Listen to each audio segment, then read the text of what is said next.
autour des élèves. Merci. Pour que plus jamais les violences et le silence n'existent. Pour le groupe LFI-NFP, Farida Amrani. Merci Madame la Présidente. Monsieur le Premier ministre, le 17 mars 1995, vous avez été alerté sur des violences en cours à Betaram par une professeure lors d'une cérémonie et par courrier. Le 29 septembre 1995, vous validiez une subvention facultative de 73 000 € en conseil général pour ce même établissement. Le 28 mai 1998, le directeur et père Caricat a été mis en examen pour viol et agression sexuelle sur mineurs. Vous en avez été informé. Vous accordez la même année une deuxième subvention facultative de 70 000 €, le maximum prévu par la loi. En 1999, rebelote, vous accordez une troisième subvention, donc facultative, de 80 000 €, correspondant là encore au maximum prévu. Tout cela en sachant pertinemment, Monsieur le Premier ministre, qu'il y avait des violences d'ordre pédocriminels dans cet établissement et en toute connaissance de cause, vous avez octroyé des financements non obligatoires à l'établissement privé Betaram. J'ai qu'une seule question, monsieur, et elle va être claire, Monsieur le Premier ministre. Pourquoi avoir attribué ces financements? Merci. Pour les socialistes et apparentés, Colette Capdevielle. Monsieur le Premier ministre, depuis 17 heures, vous portez des accusations graves sur la Commission et sur l'un des rapporteurs. Vous vous placez en victime. Vous accusez Madame Gulling de folle, vous accusez deux hauts gradés de la gendarmerie de mensonges. Vous tentez de renverser la situation, vous accablez, vous menacez, vous donnez des ordres avec beaucoup d'arrogance. Vous reconnaissez-vous dans ce tableau? Deuxième question. Vous admettez que votre directeur de pôle...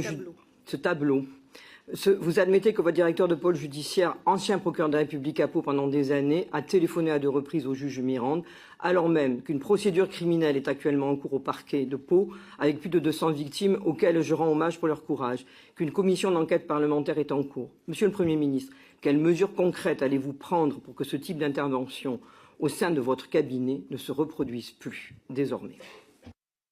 Je vous remercie. Pour le groupe écologiste et social, Arnaud Bonnet. Madame la Présidente, Monsieur le Premier ministre, vous avez silencié des violences et menti. Ce que nous apprenons depuis février nous montre clairement une chose. Vous avez passé une part de votre carrière politique à ignorer des violences sur les enfants dans les différentes fonctions que vous avez occupées. Monsieur le Premier ministre, les enfants et leur quotidien vous importent peu. Ce n'est pas un continent caché. C'est un continent que vous ne souhaitez pas voir. C'est un fait et on attend encore l'action de votre gouvernement sur ce sujet. Votre rapport aux enfants est tel que vous nous avez rejustifié une claque éducative.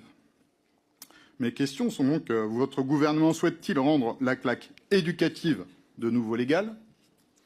Pensez-vous qu'un homme tel que vous, qui ne se soucie pas du bien-être réel et de la protection des enfants, qui a menti devant la représentation nationale, est apte à diriger l'action de votre gouvernement? Je vous remercie. Monsieur le ministre, c'est à vous. Monsieur le Premier ministre, pardon.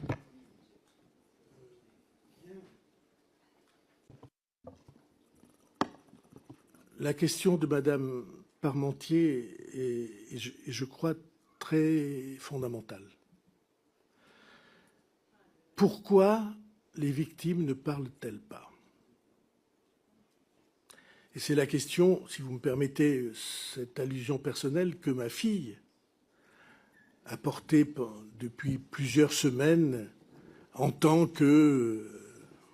qu'analyste de la société intéressée par la psychanalyse et par les enfants. Je pense que ça, c'est la question la plus importante. Pourquoi on ne parle pas? Il y a beaucoup d'explications. Ce que dit ma fille, c'est on ne parle pas parce qu'on ne voit même pas de quoi il s'agit. Je vois un geste de brutalité, je n'ose pas le qualifier. Parce que je n'ai pas les armes personnelles, la structure personnelle. Je n'ai pas assez mûri pour le qualifier. Il y a une phrase de Peggy que j'aime beaucoup qui dit « Avoir le courage de dire ce qu'on voit, mais il y a plus difficile encore, c'est de voir ce qu'on voit. » Et les enfants, assez souvent, ils ne voient pas ce qu'ils voient. Ensuite, ils ne parlent pas. Je ne sais pas vous, mais je peux dire qu'en tout cas, ce qui se passait à l'école restait à l'école. On ne le racontait pas à la maison. Vous savez comment Pagnol intitule son livre « Le temps des secrets ». Il n'est pas vrai que les enfants parlent à la maison facilement. Non, excusez-moi, c'est la question que pose Madame Calvet, Madame Parmentier. Et puis peut-être pourquoi les enfants ne parlent pas, parce qu'ils ne veulent pas faire de peine à leurs parents. Parce qu'ils sont conscients ou semi-conscients que les parents les voient dans un univers protégé. Et que s'ils brisent l'univers protégé, c'est aussi une blessure pour les parents. Vous voyez, ça fait plusieurs séries de raisons. Qu'est-ce qu'on peut faire? Éducation à la parole. C'est compliqué. Et attention aux victimes.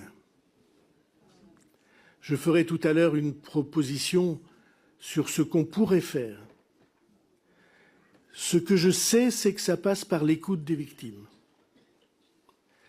L'écoute non déconsidérée des victimes. Ça demande un effort à la communauté, aux adultes, qu'ils apprennent à parler et à entendre. Mais c'est à mon avis ça, Madame, la grande question. Difficile, hein? Si quelqu'un vous dit qu'il a la solution, regardez-le du coin de l'œil. Je ne crois pas que ça soit facile. Mais c'est là que ça se joue. Aucun des événements qui sont en train de sortir sur aucune des écoles concernées par tout ça, les enfants n'ont parlé. Jamais. Et en effet, je suis d'accord avec vous, ça mérite qu'on prenne ça comme sujet. Madame Calvet. Monsieur le Premier ministre, si je peux me permettre, si vous pouviez faire une réponse en 5, enfin, comme il y a eu 1 minute de questions, ce serait bien qu'il y ait 1 minute de réponse pour chaque question. Sur celle-là, oui, il n'y a pas de souci. Sur celle-là, je ne pouvais pas. Mais si vous pouvez au global faire 5 minutes. C'est une question qui touche tellement au sujet et tellement à l'intime que je ne pouvais pas. Très bien. Ne pas la traiter. Ensuite, comment assurer la répartition des compétences, dit Madame Calvet. Vous savez, le conseil départemental, il s'occupe des bâtiments. Le conseil régional, il s'occupe aussi des bâtiments des lycées. C'est l'éducation nationale qui a la charge de la surveillance de ce qui se passe réellement dans les établissements. Est-ce qu'on peut imaginer des alertes? C'est ce que je défends implicitement depuis. Par exemple, dans le cas qui nous occupe, le ministère de la Justice a eu une information et il n'a pas prévenu le ministère de l'Éducation. Il a eu une information par un procureur général. Et il ne se passe rien. Et le ministère de l'Éducation n'est pas informé. Alors je comprends qu'il faille faire attention, respecter la présomption d'innocence et tout ça. Mais si le ministère de la Justice avait informé et que le ministère de l'Éducation avait provoqué des inspections, par exemple, peut-être ça aurait été différent. Mais c'est incommunicable. Chacun est dans son tuyau d'orgue.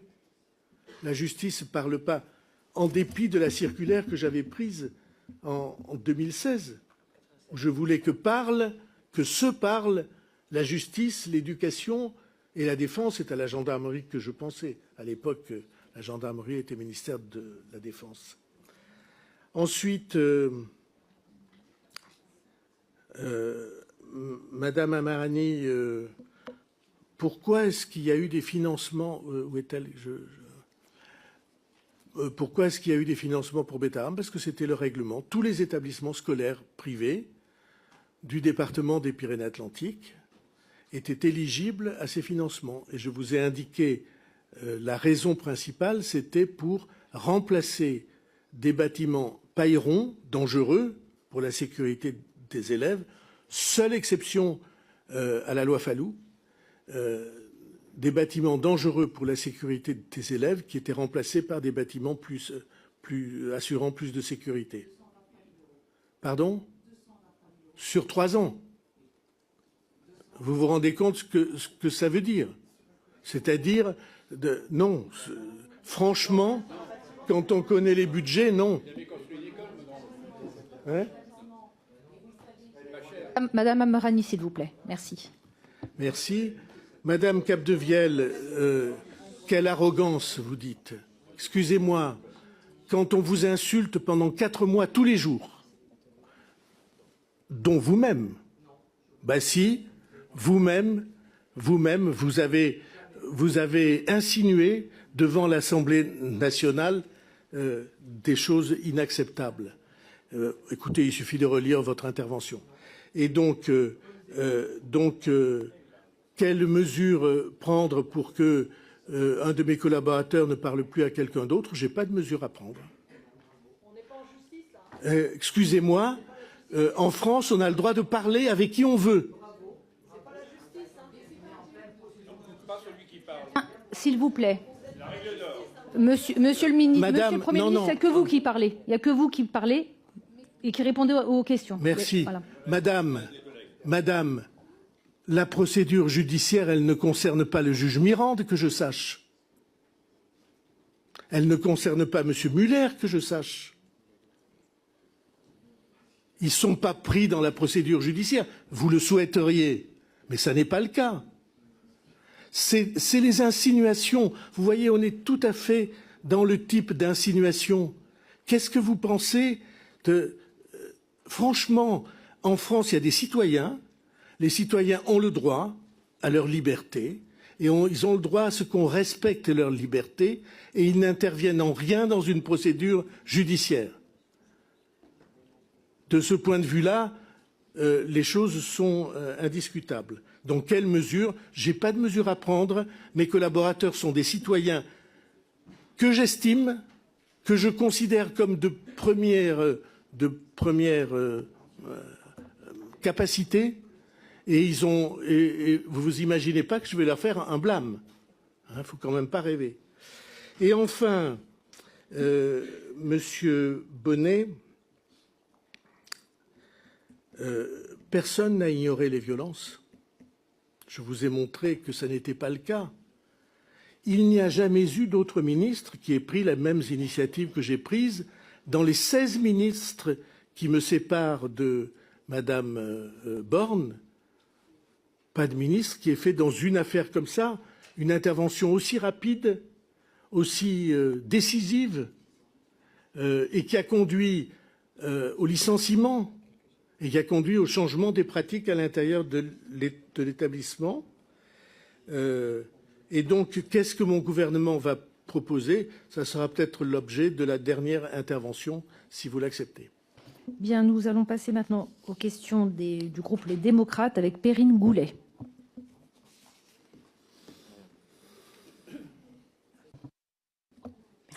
Merci Madame la Présidente. J'ai avant toute chose une pensée forte pour toutes les victimes qui sont très absentes de l'audition de cet après-midi.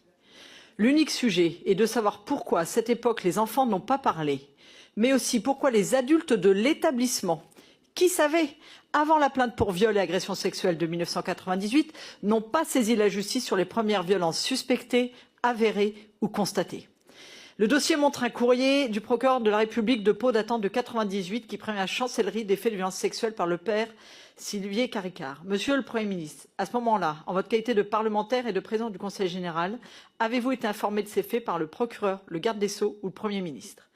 Pour conclure, devant une audition aussi lunaire relevant du procès politique envers un homme, il pourrait être très sain que cette commission s'attache à proposer des évolutions de pratiques pour prévenir les violences envers les enfants des établissements scolaires, afin qu'on n'ait plus de nouvelles victimes maintenant et dans l'avenir. Ce devrait être le seul objectif de cette commission.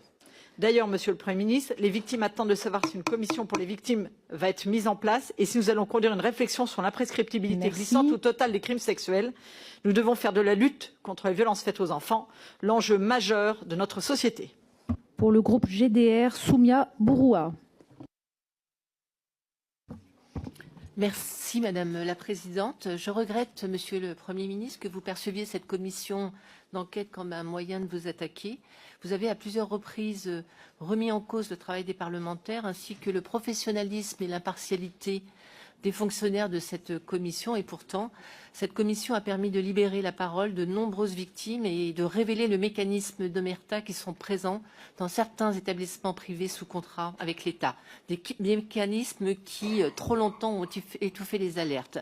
Monsieur le Premier ministre, vous étiez ministre de l'Éducation nationale en 1995 lorsque la première plainte de l'affaire Betaram a été déposée et vous aviez alors commandé un rapport dont l'auteur lui-même avait reconnu qu'il était bâclé. J'ai juste envie de vous poser deux questions, 30 ans après. Quelles leçons avez-vous tirées de ces révélations et surtout, comptez-vous instaurer enfin des mécanismes de contrôle et de prévention des violences physiques et sexuelles dans les établissements scolaires? Je vous remercie. Merci. Nous passons au groupe UDR avec Bartholomé Lenoir. Merci Madame la Présidente. Monsieur le Premier ministre, le drame de Betaram nous a tous scandalisés et le courage des victimes qui ont osé briser le silence doit constituer pour nous, parlementaires, un exemple. Nous l'avons vu au cours des auditions de cette commission d'enquête, il n'existe pas de profil type de victime. Toutes les familles sont frappées et du privé au public, les défaillances sont nombreuses. Loin des instrumentalisations, nous devons tous travailler à protéger au mieux les enfants scolarisés au sein des établissements scolaires de notre pays. Les auditions qui vous ont précédé, Monsieur le Premier ministre, nous ont permis de prendre conscience de l'ampleur des défaillances des systèmes d'alerte, des procédures de contrôle et des dispositifs d'écoute pour les enfants victimes.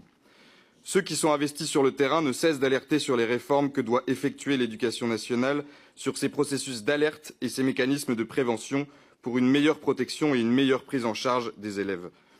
Monsieur le Premier ministre, quelles réformes envisagez-vous? Ma question est la même que Madame Parmentier, vous pourrez délivrer vos solutions, mais par rapport à ce que vous disiez, il me semble que donner le moyen à un élève d'être écouté est évidemment axe à poursuivre. Je vous remercie. Nous passons maintenant à Roger Chudeau.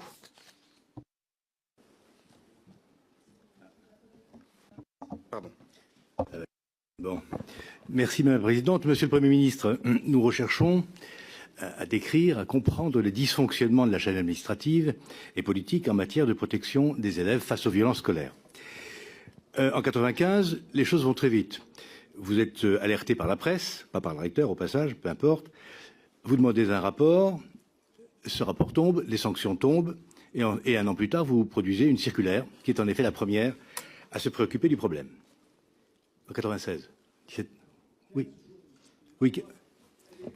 Oui, pardonnez-moi, bon, peu importe. En tout cas, je décris la chaîne, ça m'a fait perdre du temps, mais je décris la chaîne de vos décisions qui sont conformes aux devoirs d'un ministre.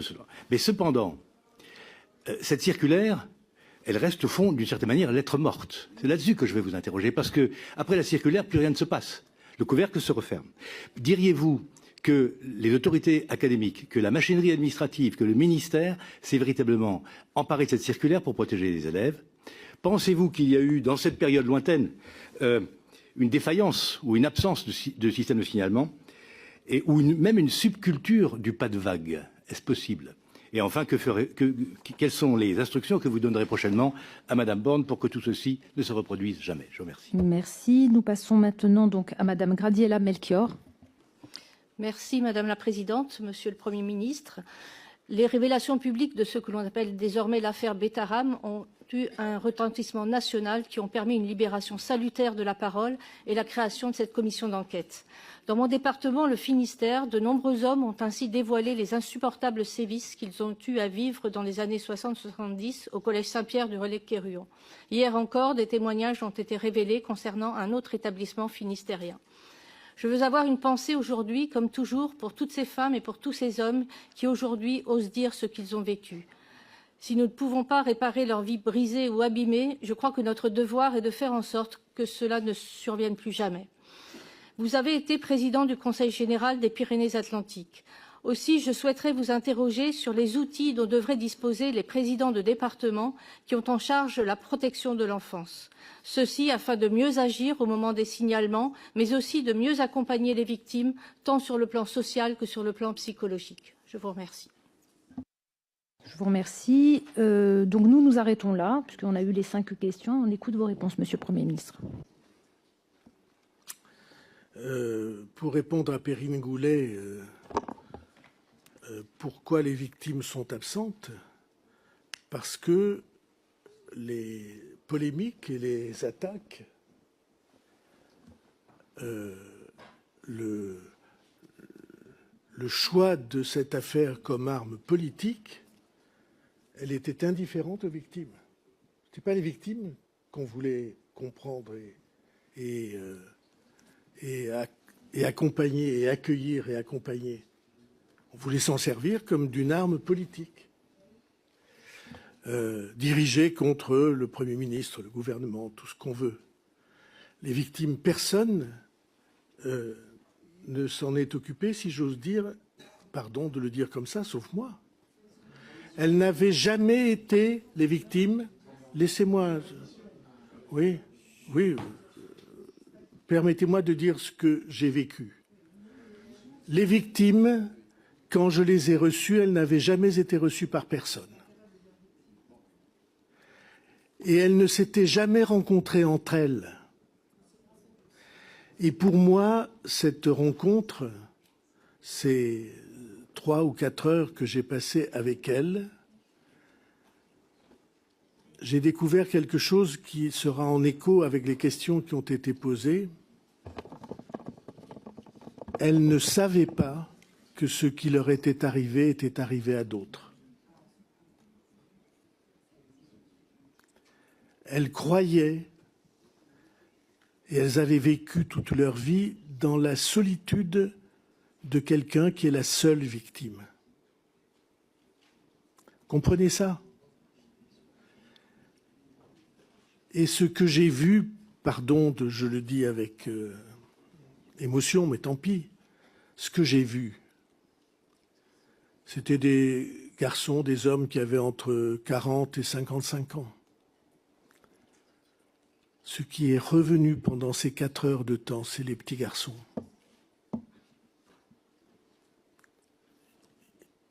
Ils ont pleuré tous, moi aussi d'ailleurs. C'est l'enfant. J'ai construit à Pau une action dont je suis très fier qui s'appelle le plan anti-solitude. Et la solitude la pire, c'est la solitude de l'enfant. L'enfant harcelé dans la cour de récréation, par exemple. Et l'enfant martyrisé. Et donc, pourquoi les victimes sont-elles absentes? Parce que et elles l'ont dit 100 fois. Elles ont dit 100 fois, mais on ne s'occupe pas de nous. Elles ont dit 100 fois, pourquoi on s'occupe de Bayrou?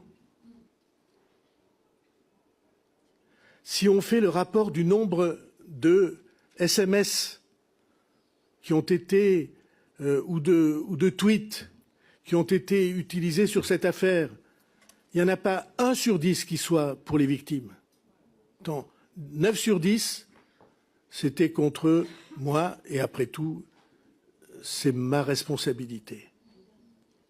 Mais c'est ça la vérité. Les victimes, elles n'étaient pas au centre de cette affaire. Et par une espèce de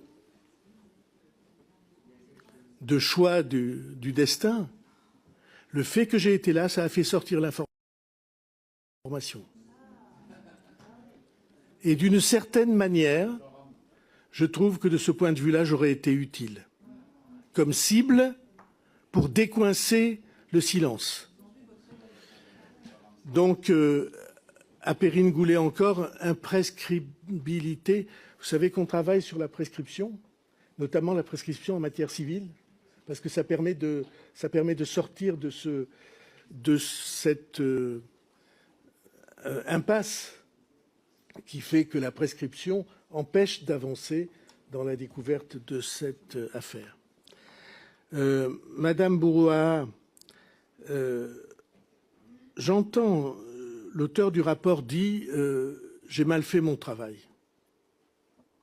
Écoutez, excusez-moi, moi je préférerais que les fonctionnaires de très grande responsabilité, comme un inspecteur, ils fassent bien leur travail.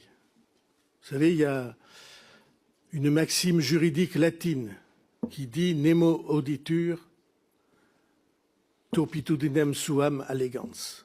Personne ne peut être entendu dans une affaire judiciaire en décrivant ses propres turpitudes. Je ne dis pas que c'est des turpitudes. Moi, je crois qu'en conscience, il a fait le travail comme il pensait devoir le faire à cette époque. Ce monsieur que je ne connais pas, monsieur Latrubès, je suis persuadé que ce n'était pas un désinvolte. Je suis persuadé que ce n'était pas quelqu'un qui faisait ça par-dessus la jambe. Et je ne veux pas le laisser croire. Je pense que lui, comme tout le monde, il a réécrit une partie de l'histoire en découvrant les choses horribles qui étaient révélées dans cette affaire. Qu'est-ce que j'ai tiré comme leçon de ça ?